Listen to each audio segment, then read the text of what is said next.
Hello friend, Jharkhand study में आप सभी का स्वागत है। तो आज हम लोग देखते हैं झारखंड के महत्वपूर्ण प्रश्नोत्तरों को। तो चलिए शुरू करते हैं। अपना पहला सवाल है, दीवा किशुन को किस जेल में फांसी दी गई थी? तो यह दी गई थी सरायकेला जेल में।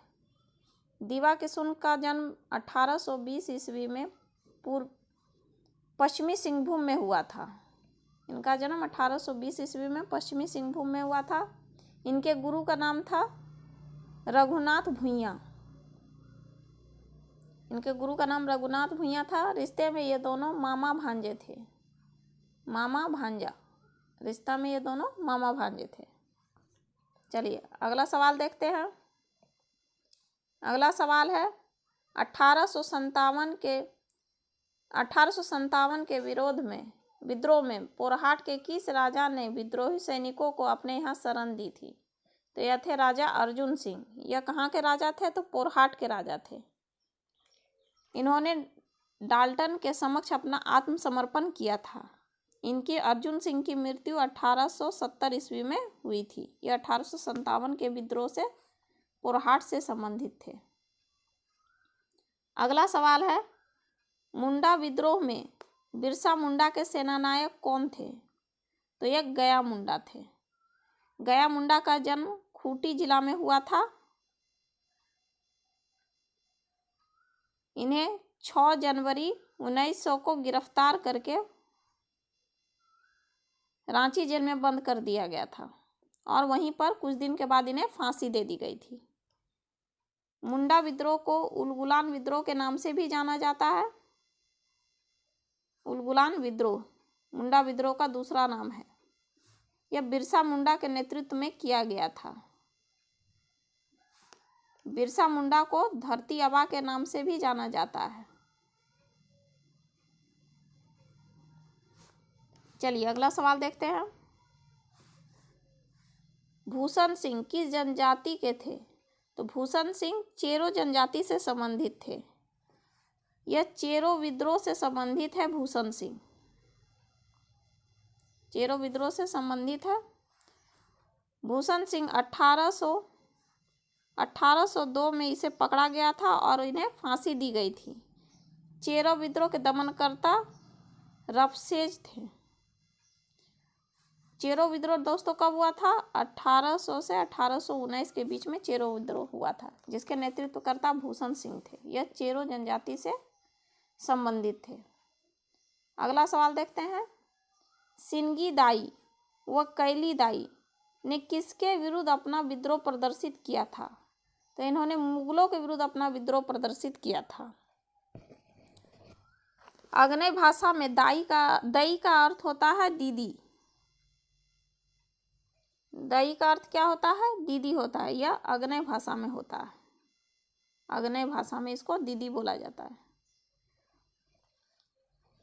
इन्होंने मुगलों के विरुद्ध अपना विद्रोह किया था। यह उरांव जनजाति से संबंधित थी। किस जनजाति से संबंधित थी? तो उरांव जनजाति से यह संबंधित थी। इन्होंने रोहतासगढ़ किले पर मुगलों ने 3 बार आक्रमण किया था, जिसके विरोध में इन्होंने पुरुष का वेश धारण करके मुगलों के साथ संघर्ष किया था। इसी की याद में 12 वर्ष में एक बार जनी शिकार का आयोजन किया जाता है। कौन सा त्योहार होता है? जनी शिकार। यह जनजातियों द्वारा मनाया जाता है। इसमें स्त्रियां पुरुष वेश धारण कर शिकार खेलने जाती है। इसमें पुरुषों का हस्तक्षेप नहीं होता। महिला पुरुष वस्त्र धारण करके इसमें शिकार करती हैं। चलिए अगला सवाल देखते हैं। अल्बर्ट एक्का किस युद्ध में शहीद हुए थे? तो अल्बर्ट एक्का 1971 के भारत पाकिस्तान युद्ध में शहीद हुए थे। यह थल सेना के ब्रिगेड ऑफ गार्ड्स के लांस नायक थे। किसके थे? ब्रिगेड ऑफ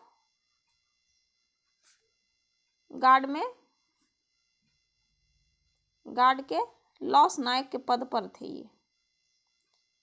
ये 1971 के भारत पाकिस्तान में शहीद हुए थे। इनका जन्म हुआ था गुमला जिला में।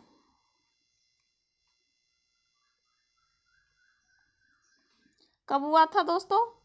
तो 27 दिसंबर 1942 को इनका जन्म हुआ था गुमला जिला में।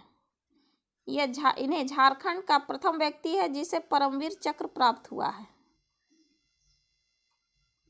अल्बर्ट एक्का को परमवीर चक्र प्राप्त हुआ है। ये झारखंड के प्रथम व्यक्ति है यह पुरस्कार पाने वाले। चलिए अगला सवाल देखते हैं।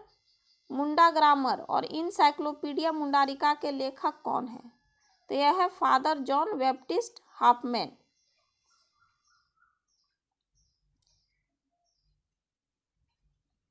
चलिए अगला सवाल देखते हैं।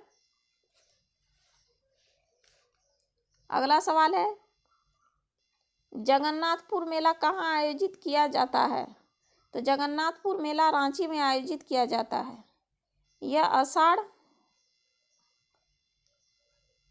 द्वितीया के अवसर पर यहाँ पर मेला लगता है। आषाढ़ द्वितीया में इसका आयोजन किया जाता है। इस अवसर पर यहाँ जगन्नाथपुर मेला में मेले का आयोजन किया जाता है।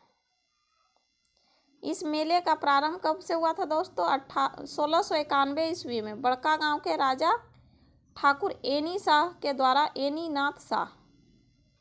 के द्वारा इसका आयोजन किया गया था और तब से यह मेला अभी तक आयोजित होता है। अगला सवाल है हिजला मेला कहाँ आयोजित किया जाता है? तो हिजला मेला दुमका में आयोजित किया जाता है। यह मयूराक्षी नदी के तट पर इसका आयोजन होता है। यह संथाल जनजातियों द्वारा यह मेला का आयोजन किया जाता है। इस मेले का आयोजन 1890 ईस्वी में प्रारंभ हुआ था। क्यों हुआ था दोस्तों? संथाल जनजाति के सामाजिक, आर्थिक और सांस्कृतिक स्थिति में सुधार लाने के लिए इस मेले का आयोजन किया जाता। अगला सवाल है मेथन बांध किस नदी पर बनाया गया है? तो यह बराकर नदी पर बनाया गया है मेथन बांध। बराकर नदी दोस्तों दामोदर की सहायक नदी है। दामोदर नदी की यह सहायक नदी है बराकर नदी। चलिए अगला सवाल देखते हैं। झारखंड की कौन सी नदी स्वतंत्र रूप से बंगाल की खाड़ी में गिरती है? तो यह है स्वर्णरेखा नदी। स्वर्णरेखा नदी स्वतंत्र रूप से बंगाल की खाड़ी में गिरती है। यह एकमात्र झारखंड की नदी है जो स्वतंत्र रूप से बंगाल की खाड़ी में गिरती है। स्वर्णरेखा नदी का उद्गम कहाँ से होता है दोस्तों? रांची के नंगड़ी गांव से स्वर्णरेखा नदी का उद्गम होता है, नंगड़ी गांव से। यह रांची के नंगड़ी गांव में इससे इसका उद्गम होता है।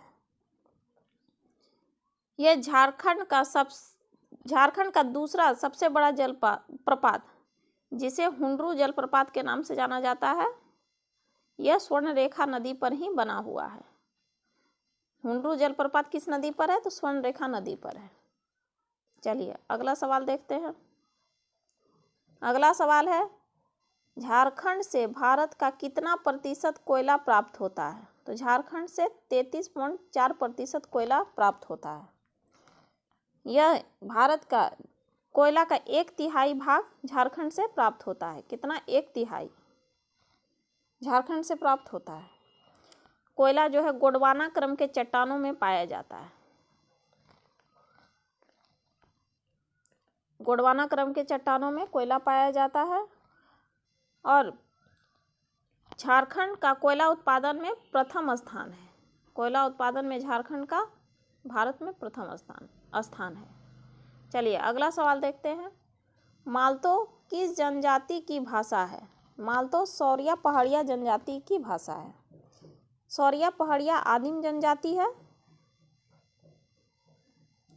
यह प्रोटो ऑस्ट्रेलाइड प्रजाति से बिलोंग करती है।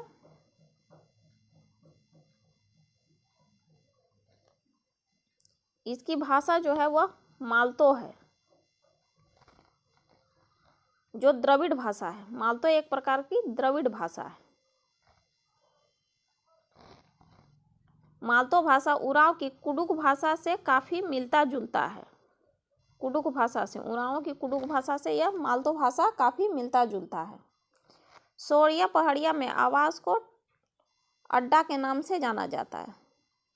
अड्डा, और ये लोगों द्वारा जो स्थानांतरित कृषि की जाती है उसको कुरवा कहा जाता है। सौरिया पहाड़िया के युवा गृह को दोस्तों कोड़वाह कहते हैं। इसका युवागिरी कोरवा कहलाता है। इसका जो सर्वोच्च देवता है वह है बेरु गोसाई, बेरु गोसाई। चलिए अगला सवाल देखते हैं। अगला सवाल है डांगर किस जनजाति को कहा जाता है? तो डांगर कोरा जनजाति को कहा जाता है। डांगर जो है यह कोरा जनजाति को कहा जाता है। इसको 1931 की जनगणना में इसे शामिल किया गया है। यह प्रोटो ऑस्ट्रेलाइड प्रजाति से बिलोंग करती है। कोरा का अर्थ होता है मिट्टी कोड़ना। इन लोगों में गोत्र पाया जाता है, जिसे गोत्र को ये लोग गुष्टी कहते हैं। क्या कहते हैं? गुष्टी। गोदना इन लोगों के प्रमुख संस्कार में गोदना का प्रथा प्रचलित है। गोदना प्रथा इन लोग के प्रमुख संस्कार में गोदना प्रथा पाया जाता है। चलिए अगला सवाल देखते हैं। ये 15 नंबर का सवाल है। ईस्ट इंडिया कंपनी का आगमन झारखंड में कब हुआ था? तो दोस्तों ईस्ट इंडिया कंपनी का आगमन झारखंड में 1767 ईस्वी में हुआ था और यह आगमन सिंहभूम के क्षेत्र से हुआ था। अंग्रेजों का प्रथम प्रवेश झारखंड में सिंहभूम के क्षेत्र में हुआ था। उस समय सिंहभूम में ढाल वंश का राज था और ढाल वंश का राजा थे जगन्नाथ ढाल। इन्हीं के साथ इन लोगों का विद्रोह हुआ था, जिसे ढाल विद्रोह के नाम से जाना जाता है। यह विद्रोह 10 वर्ष तक चला था। 1767 से 1777 तक चला था। चलिए अगला सवाल देखते हैं। लाह अनुसंधान केंद्र की स्थापना कब हुई थी? तो लाह अनुसंधान केंद्र की स्थापना 1824 में हुई थी। यह कहाँ हुई थी? नामकुम, रांची में लाह अनुसंधान केंद्र की स्थापना। बिस्वा मेला का आयोजन कहाँ होता है? तो बिस्वा मेला का आयोजन दोस्तों गोड्डा में होता है। यह संथाल परगना का क्षेत्र है गोड्डा, जहाँ पर बिस्वा मेला का आयोजन किया जाता है। यह मेला 14 अप्रैल को आयोजित होता है। यह मेला सफाहोड़ आदिवासियों द्वारा आयोजित किया जाता है। सफाहोड़ आदिवासी द्वारा यह मेला का आयोजन किया जाता है। चलिए अगला सवाल देखते हैं। अगला सवाल है किसी भी राज्य का संवैधानिक प्रधान कौन होता है? तो किसी भी राज्य का संवैधानिक प्रधान दोस्तों राज्यपाल होता है। अनुच्छेद 153 के तहत इनकी नियुक्ति का प्रावधान है। राज्यपाल की नियुक्ति का प्रावधान अनुच्छेद 153 के तहत है। राज्य का समस्त प्रशासन का जो कार्य होता है वह राज्यपाल के नाम से ही होता है। प्रशासनिक कार्य जितना भी होता है वह राज्यपाल के नाम से ही किया जाता है। राज्य का कार्यपालिका का प्रधान भी राज्यपाल होता है। कार्यपालिका का प्रधान कौन होता है दोस्तों? राज्यपाल। चलिए अगला सवाल देखते हैं। झारखंड का वर्तमान राज्यपाल कौन है? तो यह रमेश बैस है। रमेश बैस 10वें नंबर के राज्यपाल हैं। इससे पहले यह त्रिपुरा के राज्यपाल थे। त्रिपुरा के राज्यपाल थे रमेश बैस। रमेश बैस से पहले द्रौपदी मुर्मू झारखंड की राज्यपाल थी और यह पहली महिला राज्यपाल भी थी और इन्होंने अपना 5 वर्ष का कार्यकाल, यह पहली राज्यपाल है जिन्होंने अपना 5 वर्ष का कार्यकाल पूरा किया। झारखंड के प्रथम राज्यपाल प्रभात कुमार थे। प्रभात कुमार प्रथम राज्यपाल थे। चलिए अगला सवाल देखते हैं। इचाक का किला कहाँ स्थित है? तो इचाक का किला दोस्तों रामगढ़ में स्थित है। इचाक का किला किसके द्वारा बनाया गया है? तेज सिंह के द्वारा बनाया गया था। जो रामगढ़ नरेश थे तेज सिंह, इसके द्वारा इचाक का किला का निर्माण किया गया था। अगला सवाल देखते हैं। सैनिक स्कूल, ये यहाँ पर गलत हो गया है, ये होगा सैनिक स्कूल। सैनिक स्कूल तिलैया की स्थापना कब हुई थी? तो इसकी स्थापना 16 सितंबर 1963 को हुई थी। तिलैया कहाँ है दोस्तों? तिलैया है, सैनिक स्कूल तिलैया कहाँ पड़ता है? तो यह कोडरमा में पड़ता है। चलिए अगला सवाल देखते हैं। स्वतंत्र भारत का प्रथम वन नीति कब बनी थी? तो स्वतंत्र भारत का प्रथम वन नीति 1952 को बनी थी। अगला सवाल है, भूल भुलैया की आकृति के अवशेष कहाँ प्राप्त हुए हैं? तो यह इसको हजारीबाग से भूल भुलैया की आकृति के अवशेष प्राप्त हुए। अगला सवाल देखते हैं, ताना भगत आंदोलन कब शुरू हुआ था? तो ताना भगत आंदोलन 1914 को शुरू हुआ था। यह जतरा उरांव द्वारा शुरू किया गया था, जिसे जतरा भगत के नाम से भी जाना जाता है। यह अहिंसात्मक आंदोलन था। चलिए अगला सवाल देखते हैं, और यह अंतिम सवाल है। 2011 की जनगणना के अनुसार झारखंड की साक्षरता दर कितना प्रतिशत है? तो यह 66.4% है। झारखंड का पुरुष साक्षरता दर कितना है दोस्तों? 76.8%। और महिला साक्षरता दर 55.40%। तो चलिए दोस्तों, धन्यवाद।